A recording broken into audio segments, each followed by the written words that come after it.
Mackenzie Johnston with Tri-State Livestock News, bringing you discussions concerning fair cattle markets. Today we have the opportunity to chat with Jon Schaben of Dunlap Livestock, located in Dunlap, Iowa. Jon, to start with, can you just tell me a little bit about your background and your involvement within the cattle industry? Sure, Mackenzie. Again, my name's Jon Schaben from Dunlap, Iowa. My mom and dad started in the livestock auction business here in 1950. So just here a big month ago, we got to celebrate 70 years in our family business. We still have mom with us, and so we feel very fortunate about that. We also, it's not been 15 years, but pretty close. We started it with an auction in Nebraska at West Point, Nebraska, and geographically, West Point's in Cumming County, which is, I think, the second largest cattle feeding county in the United States of America. We sell 100% beef cattle.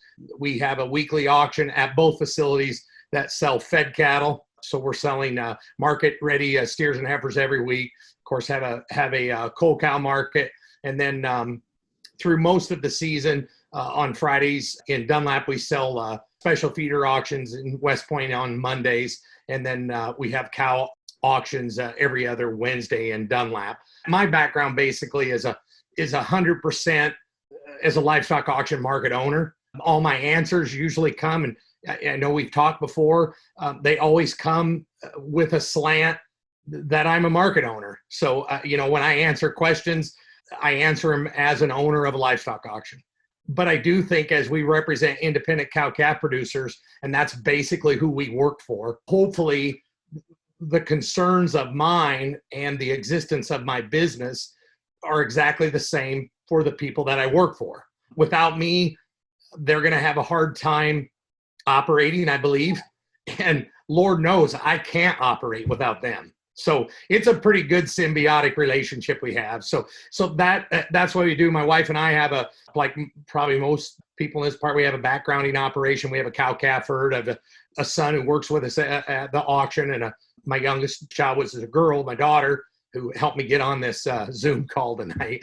She also helps us at the auction and here at the farm. So heading into this fall with the big run of wean calves headed to all these sale barns, what is your outlook for the market? Well, obviously there's going to be a lot of factors. Here in Western Iowa, we're in corn country. Mackenzie, almost everybody we do business with is a crop farmer, almost everyone. And a lot of them probably side action for their business is their cow herd. We do business with some people that are exclusive cow-calf operators, but it would be more often that they probably sell more corn than cattle. Traditionally speaking, if that corn gets a little higher than what it's been here in the last couple of years, in our particular business, that's really not been a bad thing. I think I was pretty young when my dad tried to explain to me that as our producers, and particularly farmers, had an opportunity to make a little bit more money. We're a business that they do business with, and if they have a little bit more money, they have a little bit more money to do business with us. So we're probably this short term, or well, I don't know, short term, but here in the last few weeks with the grain run up just a little bit, probably doesn't have us bothered as much, maybe as some places that, if you were in a spot that produces no corn and derived everything on your calf price. So I don't necessarily believe that if the corn would go up a little higher, that would be terribly detrimental to our calf crop price. I was really bullish coming into the fall of 2020 and 21. Even I thought after the Holcomb fire, I really thought that would go away quick enough that we would forget about it. And I really thought we were going to have a smoking good calf market this fall. I mean, a good one. And COVID obviously just derailed that whole thing, So I thought, honest to God, I was bullish. I mean, I thought a 6-weight steer would bring $2 a pound and then some. Just because I think our number situation is really getting into the favor of that happening. If COVID doesn't throw us another curveball, I'm cautiously optimistic.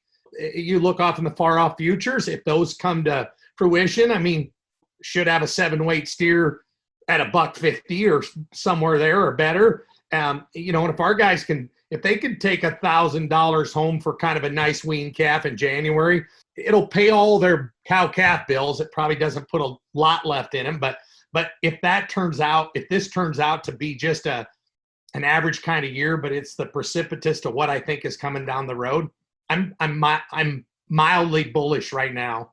if you promise that COVID will stay away from us. Yeah, wouldn't that be nice? Yes.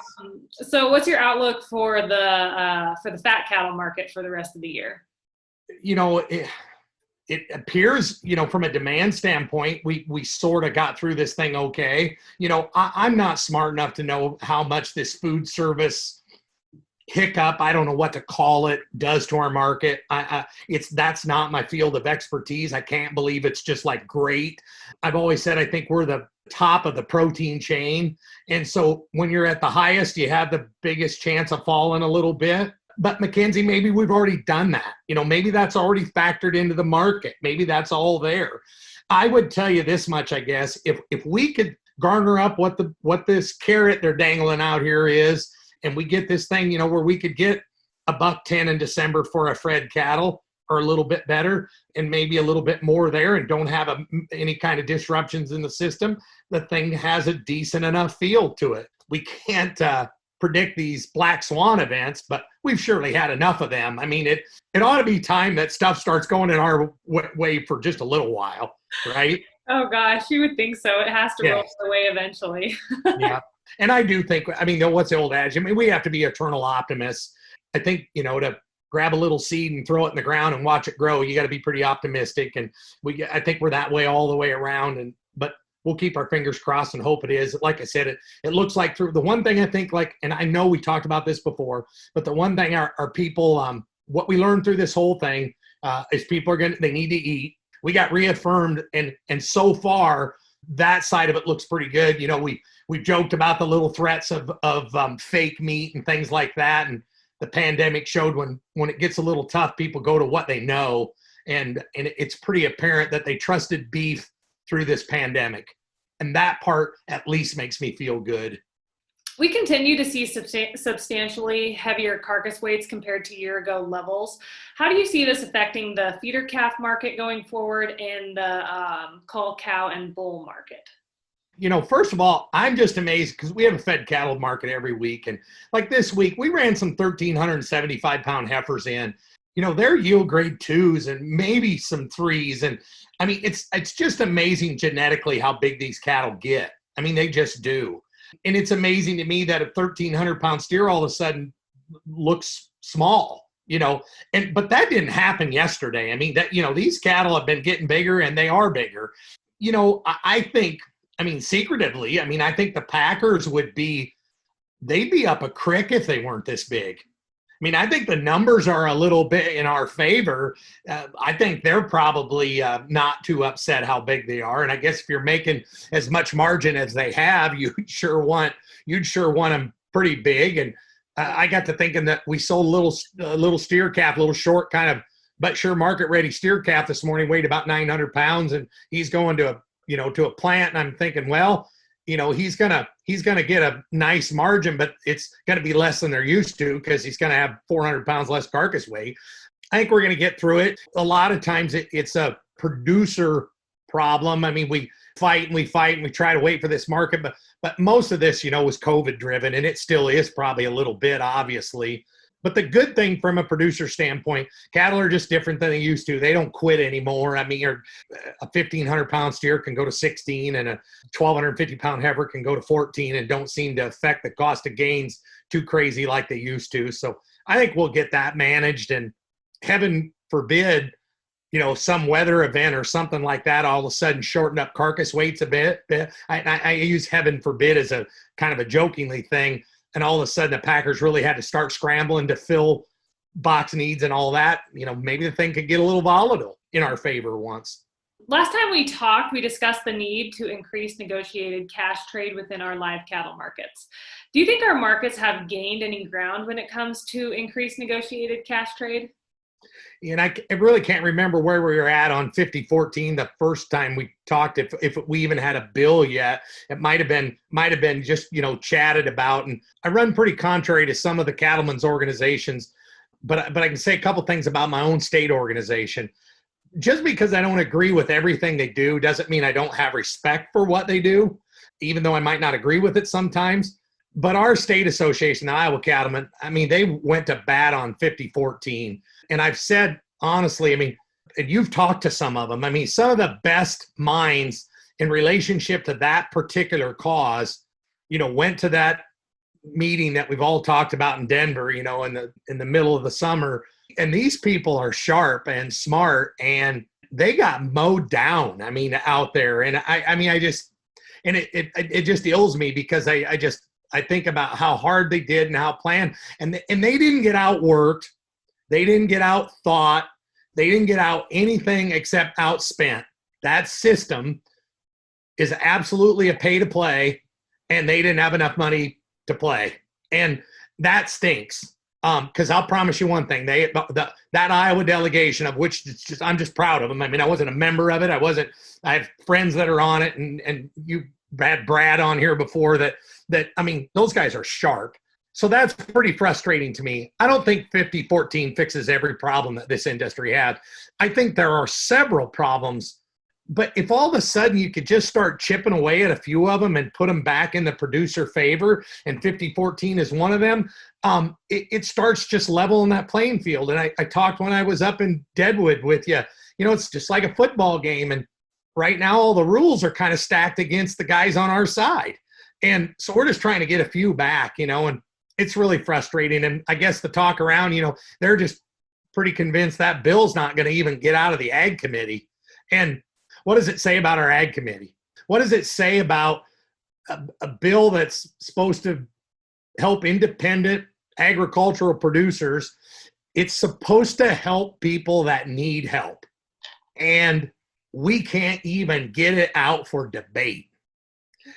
And probably can't, because it would go forward. Because I think enough people would say, well, isn't this going to help the people that need help? And is it, who's going to get hurt? The people that probably can stand it.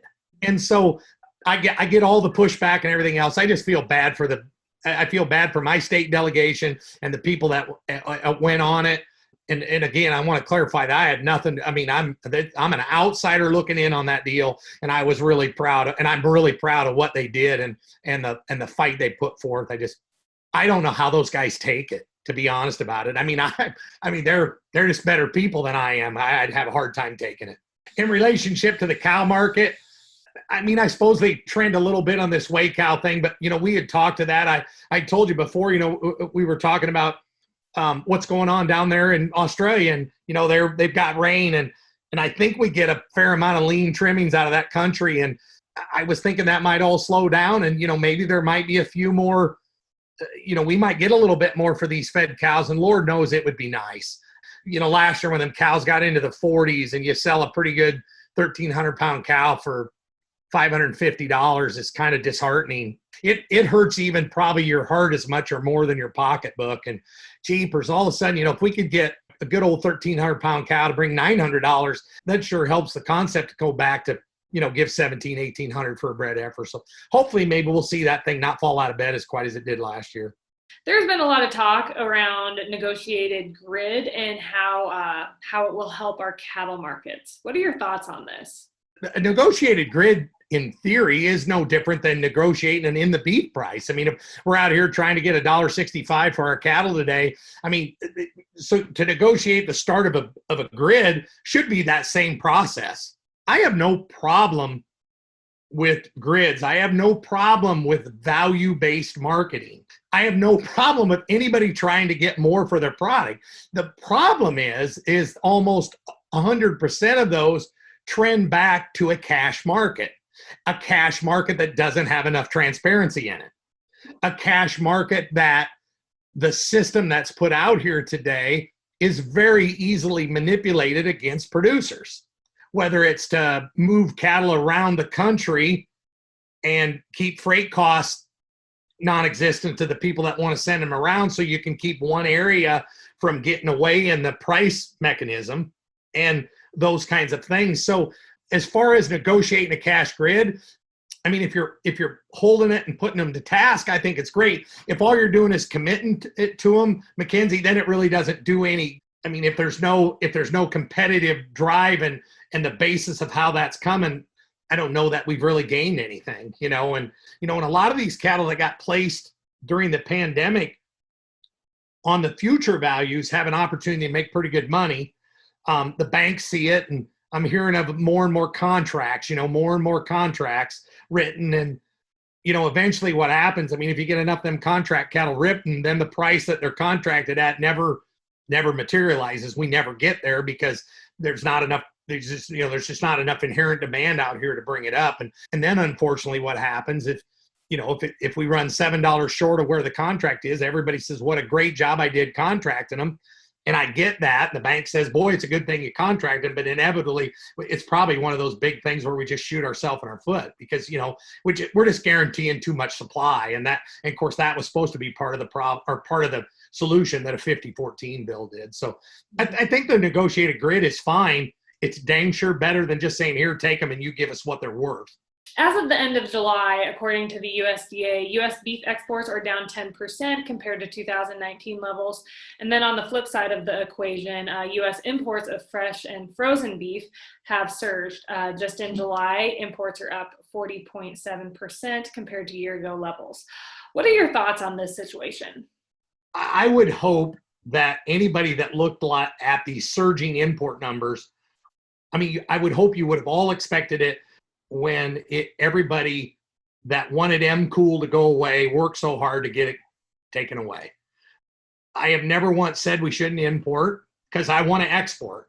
And so you can't just sit here and say, all we're going to do is export, we're not going to import. That's not going to happen. Mm-hmm. I think it should be all level.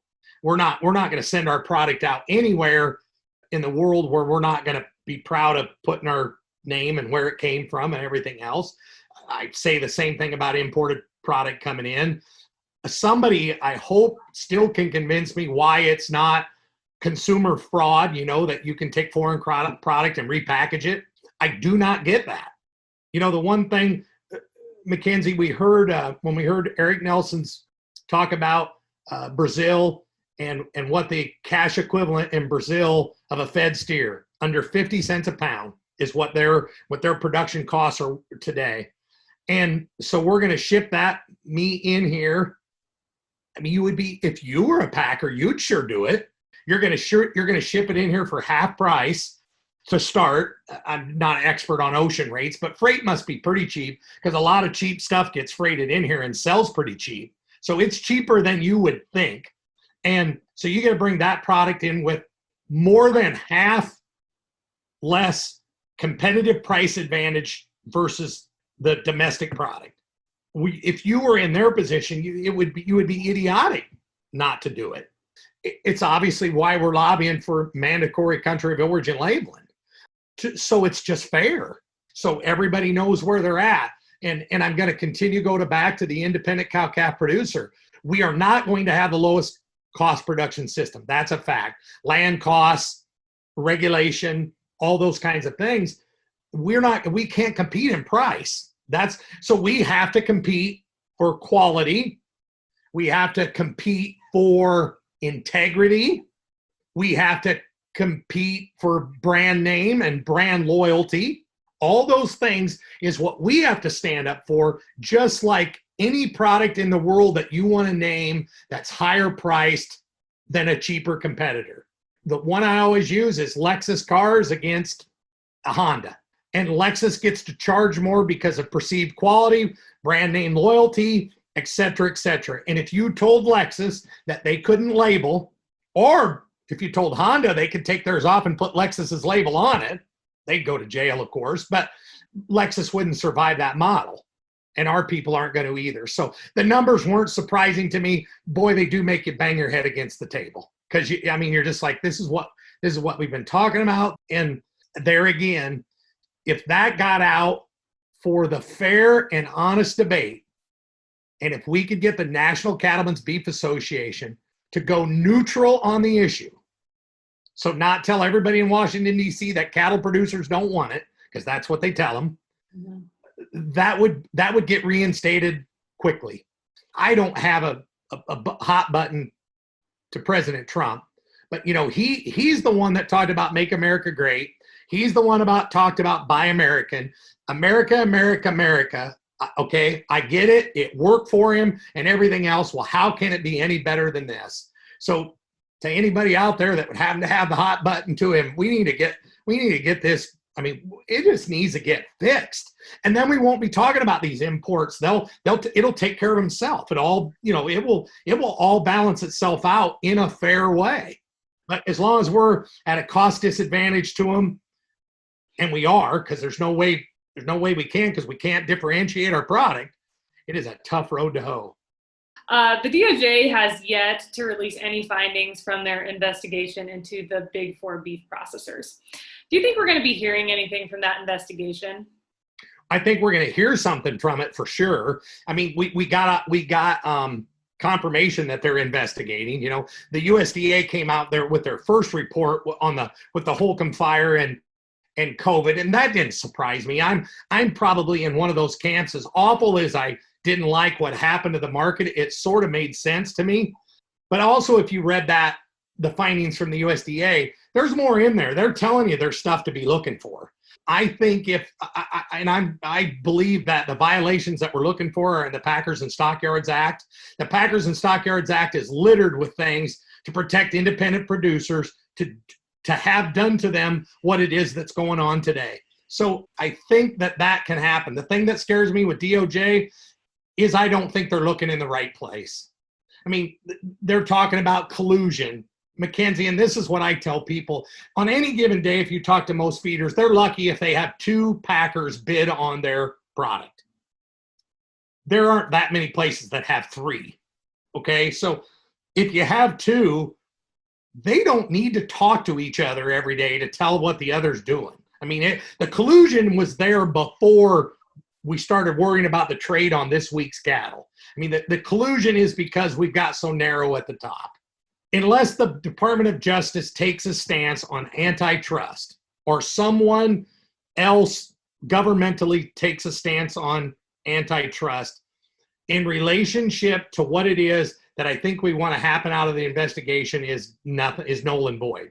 The scary part is if they come out and say we find nothing wrong, right? Then we've empowered the people, against us. I mean, what I'm hoping for is it expands into these Packers and Stockyards Act, and we start finding maybe perky deals that aren't out there for everybody. If we start finding out manipulations of markets and trades, I think they're probably, manipulating whether it would be, how and when futures markets move and things like that, then we have a chance. I think everything that is going on today will continue to go on until they say this is a violation of this act and you can't do this anymore. And what I'm hoping is that they don't just say, this is where we're at, this is where the industry is, this is where it's going to be, and you learn how to live with it, pretty much, because I mean, that's what they did to the pork industry, and we know where that went. And so I have my fingers crossed, but I'm not holding my breath. I guess so far, to me, no news is good news. The concept of trying to find collusion will be pretty hard. But my point is, like when that Tama plant, which if you live in Iowa, everybody knows about it, great startup plant. We always hear about this kind of stuff. It's one of the few success stories you ever heard. And, it gets bought out by one of the big 4. And that's pretty disheartening. Final thing I'll say, because I got asked about it when I was up at Deadwood, somebody said, well, John, aren't you trying to thwart capitalism? And I'm like, farmers and ranchers, gosh, that's all they are, is capitalists. I mean, and so it wouldn't be very right in my mind to say it's not. But if we were truly in a capitalistic society, when we are, and obviously the packing industry has evolved here in the last few years to this pretty significantly profitable enterprise. And I don't think that's arguable, because that's published data, right? You've published it. I mean, we all can read it. And if it's so good, profitable, I mean, how come people aren't building packing plants everywhere? If it's a capitalistic system, there would be a packing plant built literally on every corner when they're making it like they are now. To me, that's not capitalism. That's a monopoly, fully functioning, working the way monopolies are supposed to work. And people so much smarter than me I think, say that they're illegal. So somewhere in there, we've got to hopefully find that process, and again, I've said it forever and a day. If I was a packer, I would do everything they're doing because they do it really good.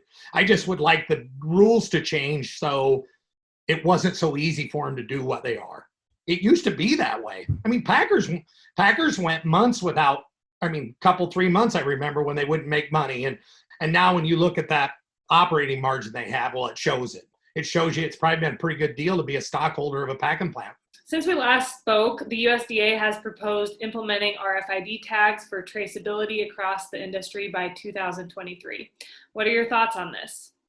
I've sat in on some industry task force things. I sat in and listened to one of the tops in the USDA said that we just need to spoon feed this system to people a little bit like when we give medicine. We don't want to let them drink the whole bottle or they won't. We'll just spoon feed it. So let's talk about who's for it and who's against it. I think this sums up mandatory ID pretty simple. Those that have to pay for it are against it. Those that profit from it are for it. I think that's fact. So let's look at it from the people that are trying to push for it and then someone like me that's not, okay? I look at it as one of the more sickeningly government intrusive things that could happen to independent agribusiness.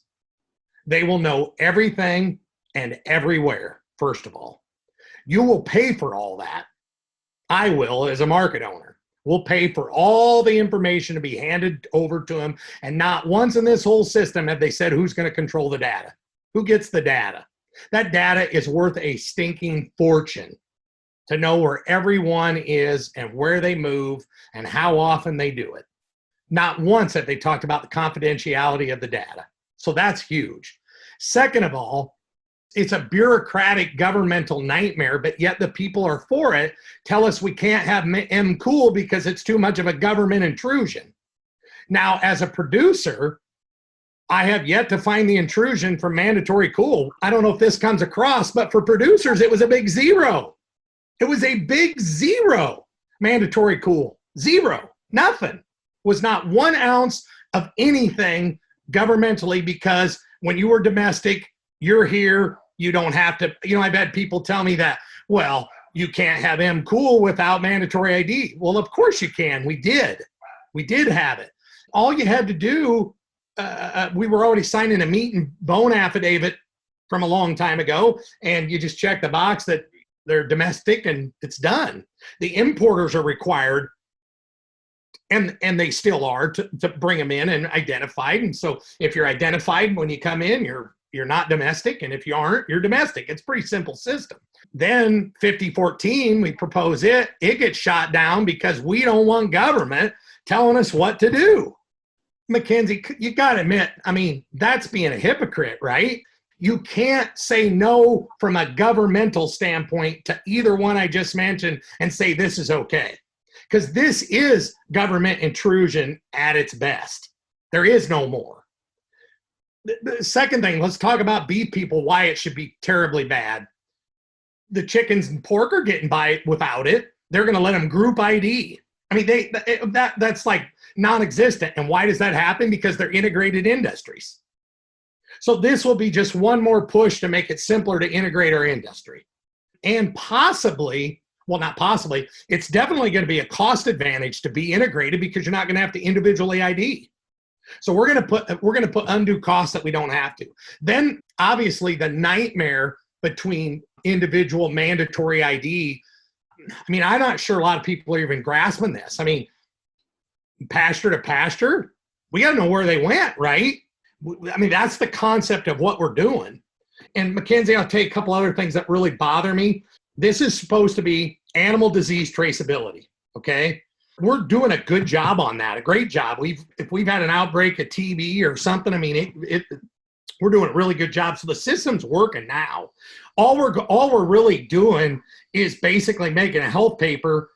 You can enter the stuff still. You can make a health paper electronic, even not having electronic ID. All we're doing is taking a system that's going to cost literally in the billions of dollars that does nothing. Now some people talk about the marketing aspect. From a marketing aspect, Mackenzie, it absolutely needs to be voluntary. So if there is a premium in the marketplace for RFID, people will do it. They'll do it in a heartbeat.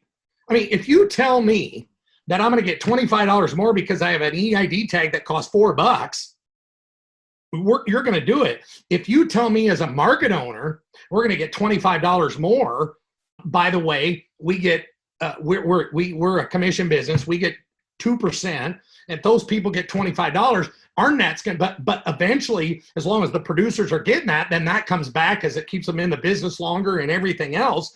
We let the marketplace decide it, not Congress, not USDA, not anybody else. We let the market decide that. That's market driven. That's what market signals do. They drive that market. So that should never come up in animal disease traceability. You should never talk about marketing because they're not one of the same. So when we talk about from animal disease traceability, we're already doing a good job, and we're not even factoring in the concept, of in the marketplace of cattle that come to markets not tagged. I talked to my friends in Australia when I was over there last year, and I said, what do you do about your non-tagged animals? And boy, they rolled their eyes, and he said, well, we've had to make it painful enough. People try to get it done. And I said, well, what's painful? $100 on a bull, that shows up. Charge them $100 to put a tag in their ear. I said, well, I'll bet that gets them to tag them.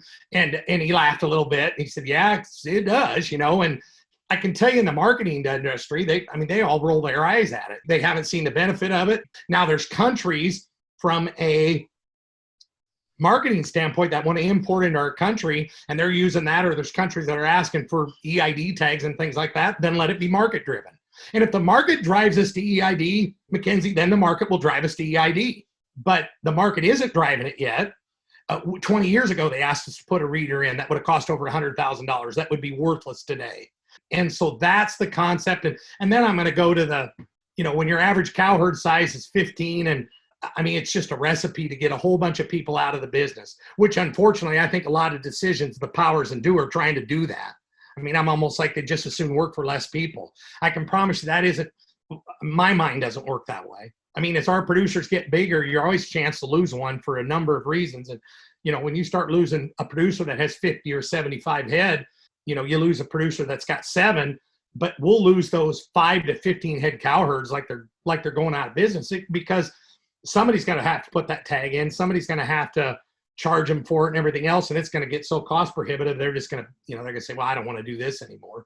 And like I said, with no thought process on who gets the data, if I represented a tag company, if I represented a WAN company, that was going to have the reading devices and everything else, I would sure want it to become mandatory, because it would be an influx. And I'm sure when we talked about pay to play before, I'm sure that's a lot going on right now, because the people that are going to profit from it sure think it's a really good deal. It's really hypocritical, as big a bureaucratic nightmare as it'll be, to think that this is acceptable, why a couple things that really come into compliance almost as easy as you can imagine are too much government intrusion into our business. And I don't think there's anybody that could look at this and say there isn't a bigger one than this, because they will know everything about your operation when they have the complete movement of everywhere they go. That's all I have for questions. Do you have any closing statements you'd like to make? First of all, I've commended you several times. I'm really proud of what you're doing and the job you're doing. And I think a lot of people appreciate just even your snapshots of industry news. I love catching every day, because sometimes you just don't have time to get it. So for that, I appreciate it. For any independent people that are out here, we just got to keep the fight up. We have the best blueprint of where our industry could go when we see the hog industry, and it could happen pretty simple. And I guess if you think that that's okay, and it's okay for you, you probably shouldn't be bothered by anything that's going on. I'm bothered by it because we sold a lot of hogs at one time at our auction, and auctions all across the country, and we're not selling them anymore. And for me personally, I'd like to sustain my livelihood. I'd like it to be generational, just like a lot of people do in all their businesses, like whether you're running a grocery store, or a convenience store, or a cattle feed yard, or a ranch. But it's not going to be, my business is not sustainable under the hog model. For sure.